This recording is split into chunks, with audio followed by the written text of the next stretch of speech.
Hello everyone, welcome to the session number 26 of Java programming. In today's lecture, we will learn how to establish database connectivity using JDBC.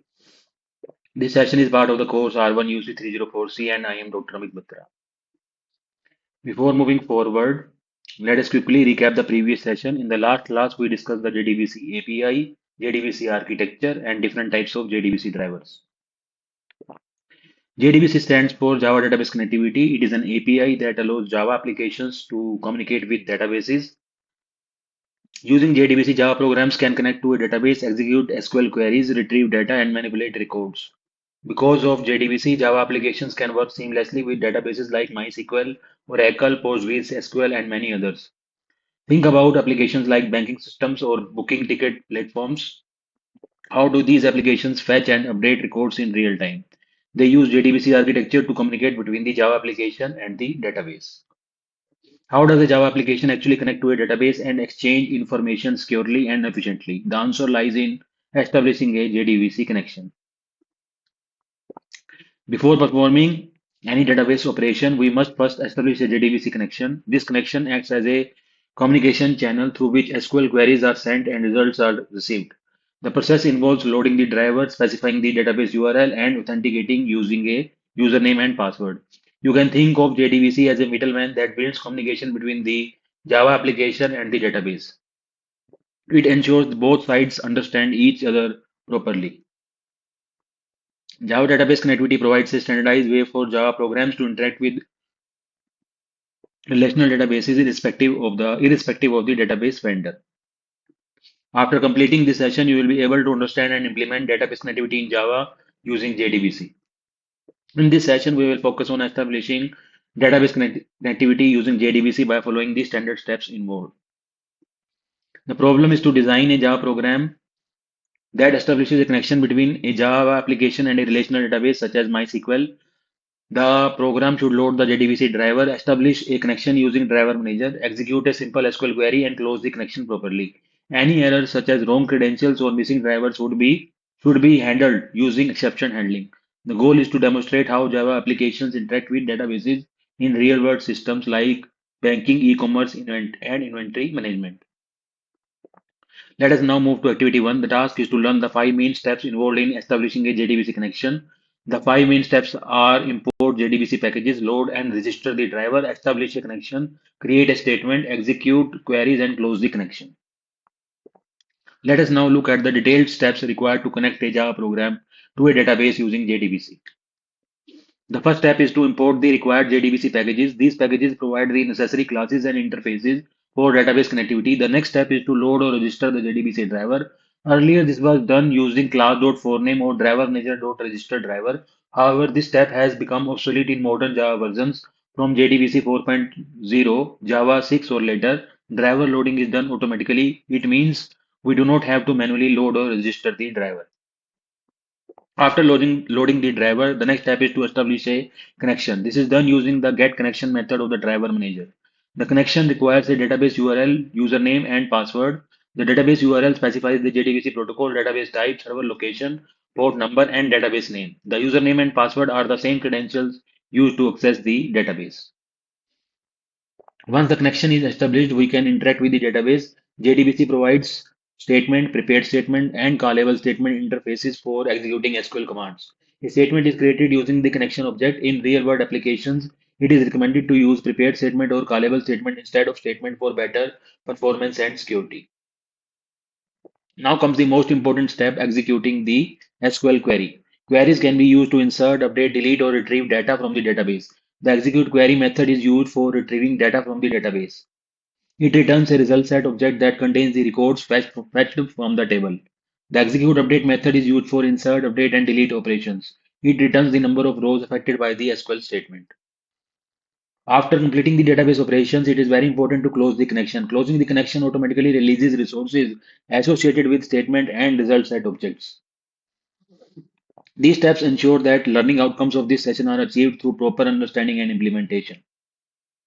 In the next session, we will learn how to perform CRUD operations using prepared statement and callable statement. What was the most interesting concept you learned in today's session? Think about it and try to relate to real world applications. Now we'll be solving a case-based scenario programming problem as usual. So the statement is in front of us. A hospital management system uses JDBC to connect to its backend database for patient records. We have to solve three parts of parts. Subpart A says design a Java-based JDBC module to establish and manage database connectivity. Subpart B evaluate exception handling and resource management techniques in JDBC. And C critically analyze best practices for secure and efficient database connectivity. So first of all, to solve this problem, we have to open our workbench and we have to create a database named Hospital DB. And using the use statement, we will be using this database. And we are creating a table named patient. Patient table contains four fields or four columns, you can say. First name of the first column is patient ID. Data type is integer. Primary key means that the value of patient ID cannot be null and it is also unique. Patient name data type associated is varchar, where it can the name of the patient can comprise very number of characters. At most, it can contain 50 characters. Constraint specified is not null. Value of patient name cannot be null. Then age is also integer, specified as integer. Value of age cannot be null. Then the fourth column or fourth field is disease that can also not be null.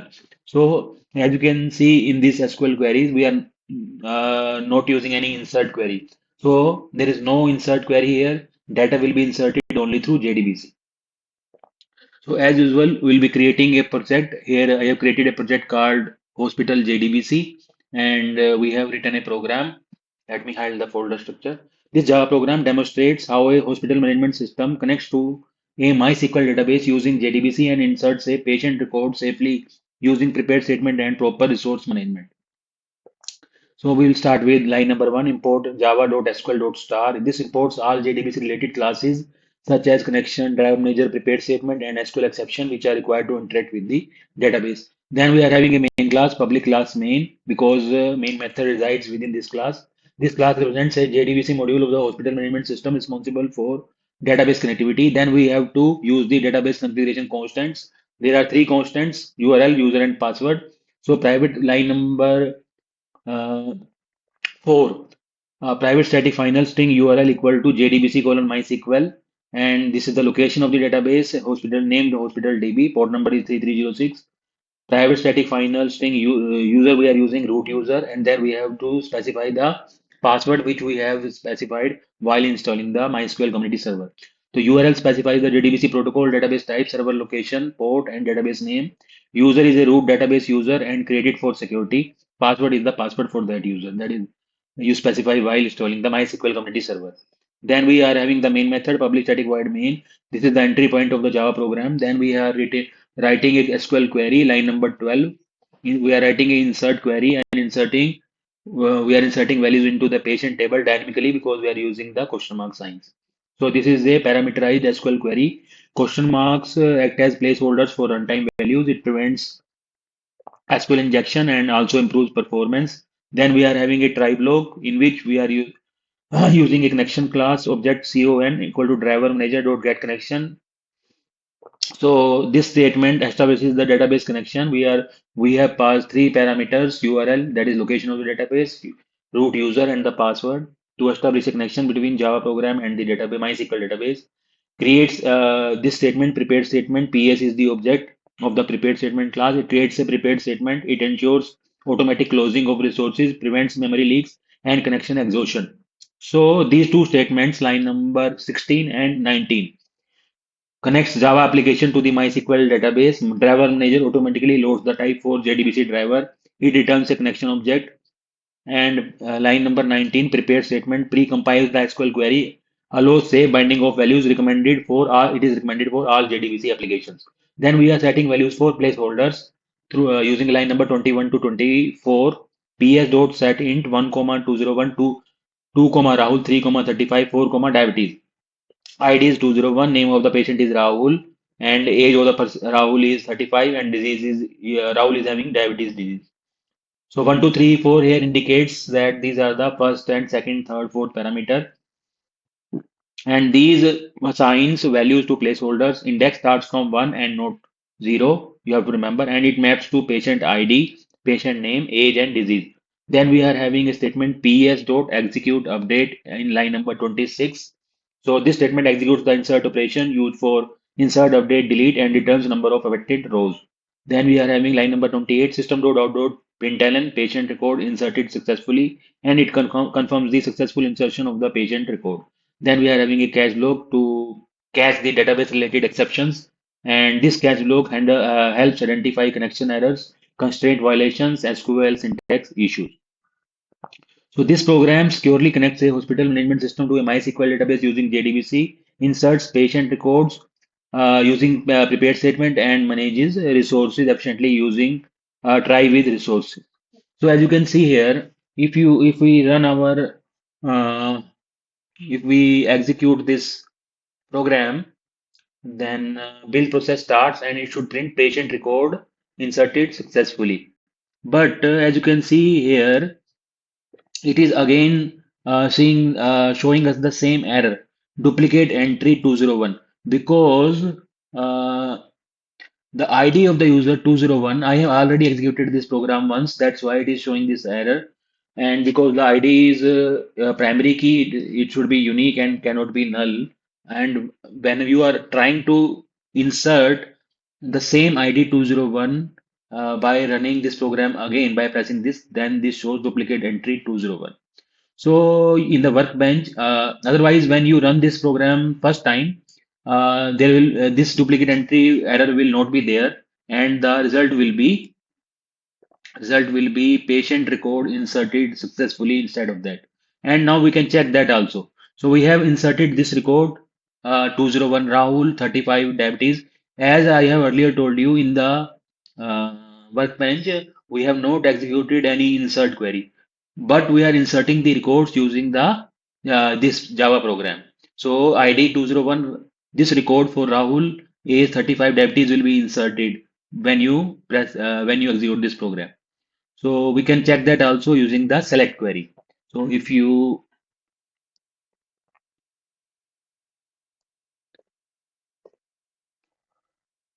now execute the select query, select star from table name was patient here.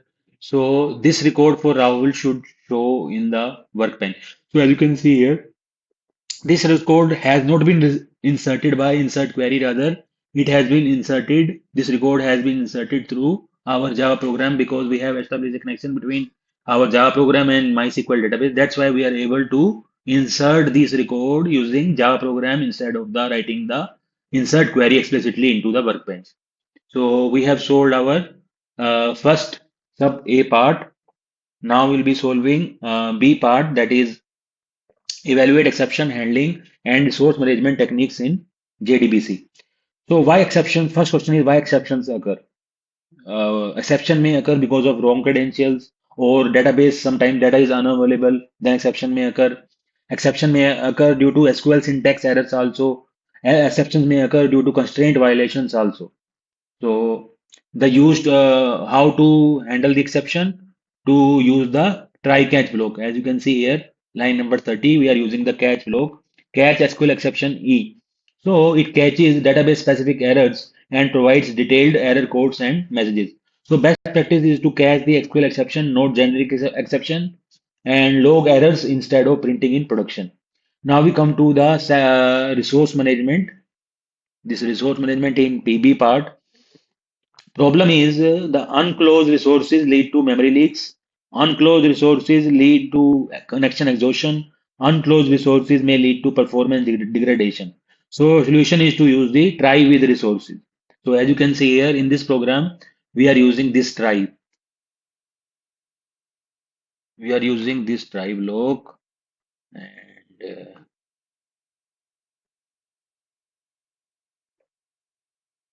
this line number 14, we are using try with resources. Uh, This is the solution for resource management. It automatically closes connection and statement cleaner and automatically closes the connection and statement, and it is a cleaner and safer than manual close. So we can evaluate these aspects. First aspect was exception handling. Technique used is SQL exception, and it is very effective method because it gives accurate error diagnosis. Second aspect is resource management.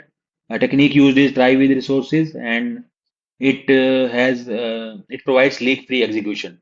Then third aspect is the prepared statement, and technique used is parameterized queries, and it provides secure and efficient. It provides security and efficiency. Now we are to solve the third C part, that is critically analyze best practices for secure and efficient database connectivity. So earlier also I have told you that you have to use for security you have to use the prepared statement as we are using in this Java program. We are using in line number 19 we are using prepared statement. So it provides security because the SQL injection risks are eliminated and prepared statement leads to safe parameter binding. Then you have to use some connection pools in like there are several connection pools like Hikari, CP, etc., etc. And benefits are faster response, reduced overhead, scalable systems. Uh, Proper exception logging should also be there, and we can use logging framework like Log4j, etc. And you have to close the resources immediately using the try with resources. Never leave connections open. Remember, never leave connections open. Always close the resources immediately. And then you have to use the type 4 thin JDBC driver because it is a pure Java driver and it provides the platform. It is also a platform independent. Also provides best performance. It is also an industry standard. So the conclusion is JDBC provides a reliable way to manage patient records. DDL, that is data definition language via SQL DML. So data manipulation via JDBC avoid duplication errors. Prepare statement ensures security. Try with resources ensures stability. Type 4 driver is best for hospital systems. A secure and efficient hospital management system using JDBC requires proper driver selection, prepared statements, connection pooling, robust exception handling, and strict resource management. Thank you for watching this lecture. Please revise these steps and practice writing JDBC programs. See you in the next session.